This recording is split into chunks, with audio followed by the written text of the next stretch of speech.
Hi friends, எல்லாருக்கும் வணக்கம். எல்லாரும் எப்படி இருக்கீங்க? நான் நல்லா இருக்கேன். பொதுவாக எல்லாரும் வாழைப்பழத்தை சாப்பிட்டுட்டு அதோட தொலியை கீழே தான் போடுவாங்க. ஆனால் நாம் இன்னைக்கு கீழே போடுற அந்த தொலியை வச்சு ஒரு டிஃப்ரெண்ட்டான ஸ்நாக் பார்க்க போகிறோம். இதுக்கு தேவையான பொருட்கள், நான் இன்னைக்கு ஒரு 3 வாழைப்பழ தொலி எடுத்து வச்சுருக்கேன். அது கூட மைதா மாவு யூஸ் பண்ண பிடிக்காதவங்க கோதுமை மாவு கூட எடுத்துக்கலாம். கார்ன்ஃப்ளவர் மாவு, தேவையான அளவு உப்பு, காஷ்மீரி மிளகாய்த்தூள், மிளகுத்தூள், அப்புறம் நல்லா டீப் ஃப்ரை, வாழைப்பழத்தோடு நல்லா டீப் ஃப்ரை பண்ணுறதுக்கு எண்ணெய் எடுத்துருக்கேன். இப்போது இந்த வாழைப்பழத்தோடைய நல்லா நீட்டமாக கட் பண்ணிக்கலாம். அப்புறம் இதை வேக வைக்கணும். வாங்க எப்படின்னு பார்க்கலாம். மேல் பகுதியும் கீழ் பகுதியும் கட் பண்ணிக்கலாம். இப்போ இதை நல்லா நீட்டமாக கட் பண்ணிக்கலாம்.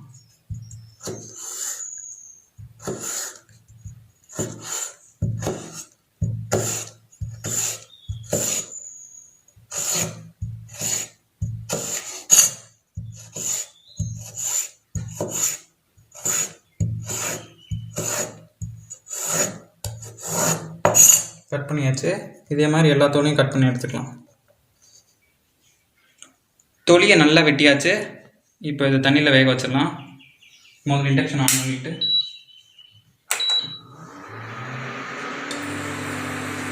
தண்ணியில் ஆட் பண்ணிடலாம்.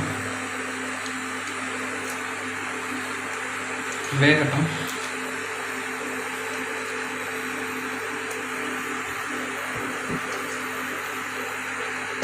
கொஞ்ச நேரம் வேகட்டும்.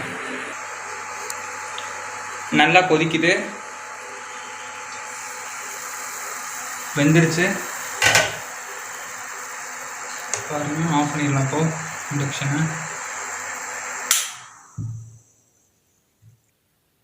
வெந்ததை எடுத்து வச்சுருக்கேன் ஒரு பிளேட்டில். இப்போது இதை கோட் பண்ண மசாலாவையும் மாவையும் சேர்த்துடலாம். ஒரு பவுலில்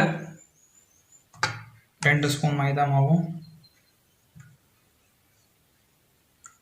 2 ஸ்பூன் கார்ன்ஃப்ளவர் மாவு, நல்லா கூட தேவையான உப்பு ஆட் பண்ணிக்கோங்க. நான் காஷ்மீரி மிளகாய் தூள் எடுத்திருக்கேன். நல்லா கலர் கொடுக்கும். அப்புறம் கொஞ்சம் கூட மிளகுத்தூள். இப்போ இது எல்லாத்தையும் மிக்ஸ் பண்ணிடலாம்.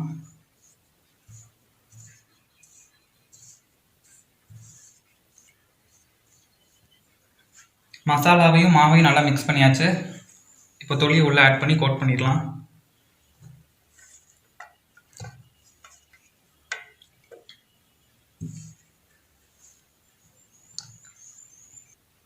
எல்லா பீஸில் மாவு படுற மாதிரி நல்லா கோட் பண்ணியாச்சு. இப்போது ஆயில் ஹீட் பண்ணி இதை ஃப்ரை பண்ணிடலாம். இண்டக்ஷன் ஆன் பண்ணிக்கலாம்.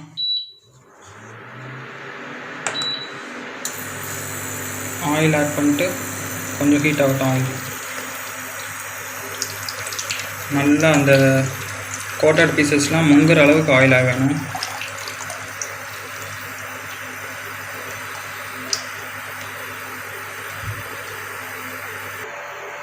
ஆயில் ஹீட் ஆயிடுச்சு. இப்போ ஃப்ரை பண்ண ஆரம்பிச்சிடலாம். இதில் ஒரு பீஸாக சேர்த்துக்கிறேன். ரொம்ப டேஸ்ட்டாக இருக்கும், ரொம்ப கிறிஸ்பியாக இருக்கும்.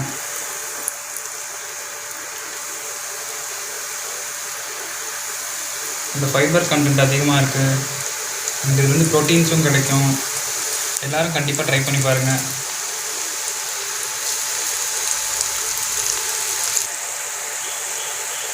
ஃப்ரை ஆகட்டும் கொஞ்சம் நேரம், அப்புறம் எடுத்துடலாம். ரொம்ப அருமையாக பனானா ஸ்டிக்ஸ்லாம் ரெடி ஆயிடுச்சு. வாங்க டேஸ்ட் பண்ணிடலாம்.